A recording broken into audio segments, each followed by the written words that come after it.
This is that Seahawks icon project. It's finished up, and I just sprayed it with some clear lacquer and made the wood stand out pretty good.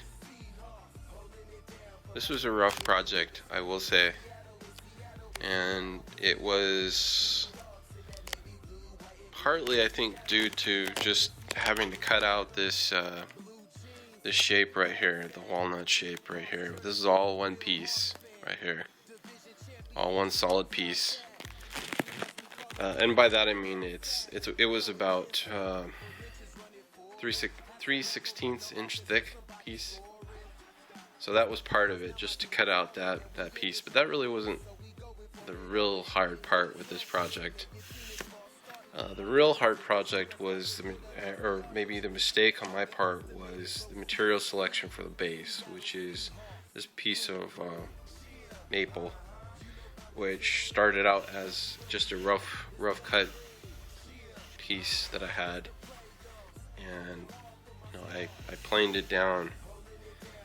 I used a router to plane it down, and which was fine, sanded it smooth, and then started the process of routing the shape that I needed to inlay these pieces of wood. And what I found was, I'll zoom in really close to show this, but what I found was that because of this, maybe it's just this particular piece or tree, when I was routing this out, what I found was that it would really tend to cut or gouge out pieces of the wood, basically tear out, based on the grain, tear out chunks of the wood. And it really wouldn't matter which way I was going. I tried both ways, to see if one way or another would really help resolve that, but it didn't seem to matter. It just was wanting to rip it out. And my blade, I don't think my bit was dull either, really. I'm kind of gonna chalk this up to, at the moment at least, just this. Maybe it was just this piece of wood or the tree that this came from, why that wanted to split out. But what it did was, I don't know if it's really going to show, but the walnut piece is actually smooth. It arcs around, but yet you see this jagged curve right here on this part.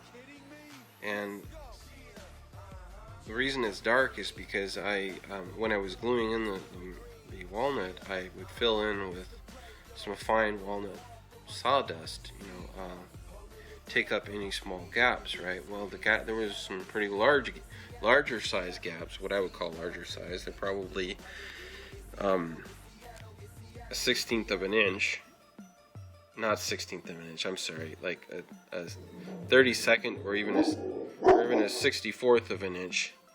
There's nothing on here that's the 1/16 of an inch gap. But what it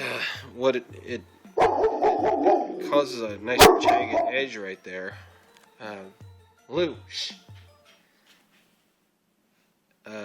Because of how the maple is routed out. And yeah, that's why that's really was the real difficulty, was routing out the shape that I needed to inlay these pieces into. And again, we got the cherry piece right here and the walnut piece, all one piece, very intricate. It was fun cutting that out. I used a jigsaw to cut that out. And then on the eye part, I used a figured maple part. I don't think I'll be using maple again, or at least this kind of maple again, for wood inlay. In hindsight, I would have really liked to use something different, but that's part of the learning process with this.